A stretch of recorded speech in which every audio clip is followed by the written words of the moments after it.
Caitlin Clark pushes the ball up the floor, fast, faster. She crosses half court, pulls defenders toward her like gravity itself. Then snap, she fires a laser pass inside. And there she is, a 6'4" force, rising, blocking, finishing, dominating. That player, Alanna Smith. And here's the twist nobody saw coming. She might actually want Indiana. But the real question is, can Indiana afford her? Because this isn't just a free agency move. This could change the entire balance of the WNBA. Let's break it down. Right now, Smith is not just another name on the market. She's coming off a historic season, co-defensive player of the year, and not just alongside anyone, alongside A'ja Wilson. That alone tells you everything. This wasn't luck. This was dominance. She averaged nearly 2 blocks per game, set a franchise record, anchored the best defense in the league. And when players tried to shoot over her, it felt like their shots disappeared, not missed.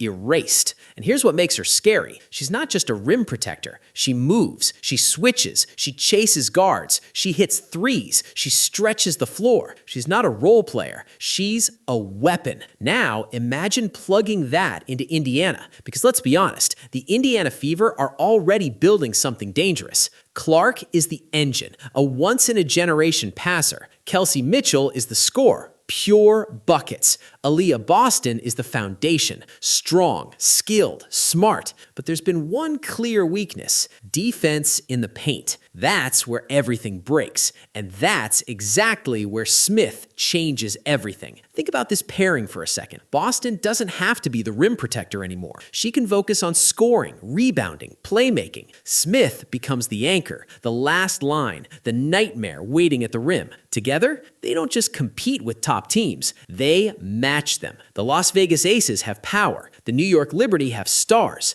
But Indiana with Smith, they become complete. And for Clark, this is where it gets scary. Because Clark doesn't just need talent. She needs players who understand movement, timing, space. Smith is perfect for that. Pick and roll, deadly. Pick and pop, automatic. Fast break, finished. Clark creates chaos. Smith punishes it. That's not chemistry. That's destruction. But here's where the story flips, because everything sounds perfect until you look at the money. The WNBA salary cap is tight, around $7 million.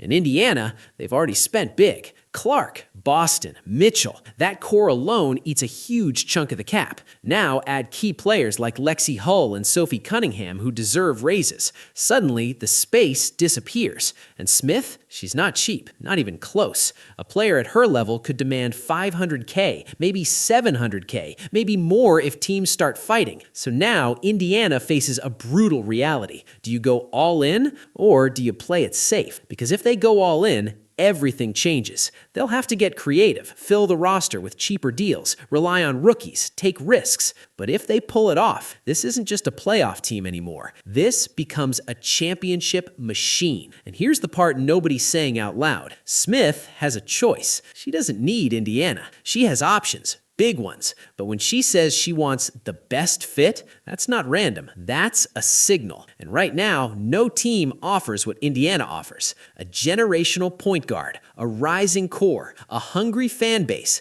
and a real shot at a title. So now we're here. One move away from something special. One decision away from changing the league. If Indiana lands Smith, this is no longer a rebuild story. It's a takeover. And I'll say something bold. If this happens, 6 months from now, we might be looking at a championship team. Not maybe, not potentially, but seriously.